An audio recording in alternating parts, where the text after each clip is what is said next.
Gautam Buddha story. क्रोधी व्यक्ति का जीवन बदल देगी। गौतम बुद्ध की ये कथा शास्त्रों की बात जाने धर्म के साथ। गौतम बुद्धा स्टोरी। एक दिन गौतम बुद्ध अपने शिष्यों के साथ एकदम शांत बैठे हुए थे। उन्हें इस प्रकार बैठे हुए देख शिष्य चिंतित हुए कि कहीं वह अस्वस्थ तो नहीं है। एक शिष्य ने उनसे पूछा कि आज वह मौन क्यों बैठे हैं, क्या शिष्यों से कोई गलती हो गई है। इसी बीच एक अन्य शिष्य ने पूछा कि क्या वह अस्वस्थ हैं, पर बुद्ध मौन रहे। तभी कुछ दूर खड़ा व्यक्ति जोर से चिल्लाया, आज मुझे सभा में बैठने की अनुमति क्यों नहीं दी गई है। बुद्ध आंखें बंद करके ध्यान मग्न हो गए। वह व्यक्ति फिर से चिल्लाया, मुझे प्रवेश की अनुमति क्यों नहीं मिली।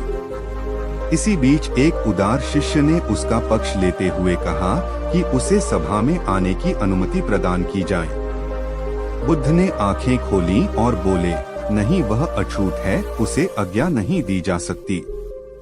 यह सुनकर शिष्यों को बड़ा आश्चर्य हुआ।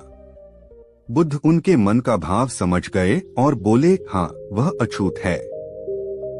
इस पर कई शिष्य बोले, हमारे आश्रम में जात पात का कोई भेद ही नहीं, फिर वह अछूत कैसे हो गया। तब बुद्ध ने समझाया, आज वह क्रोधित होकर आया है।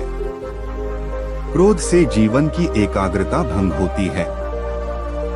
क्रोधी व्यक्ति प्राय मानसिक हिंसा कर बैठता है, इसलिए जब तक वह क्रोध में रहता है तब तक अछूत होता है। इसलिए उसे कुछ समय एकांत में खड़े रहना चाहिए। क्रोधित शिष्य भी बुद्ध की बातें सुन रहा था। पश्चाताप की अग्नि में तपकर वह समझ चुका था कि अहिंसा ही मनुष्य का महान कर्तव्य व परम धर्म है। वह बुद्ध के चरणों में गिर पड़ा और कभी क्रोध न करने का प्रण लिया। शिक्षा आशय यह है कि क्रोध के कारण व्यक्ति अनर्थ कर बैठता है और पश्चाताप उसे बाद में होता है, जिसका कोई लाभ नहीं मिलता। इसलिए हमें क्रोध नहीं करना चाहिए।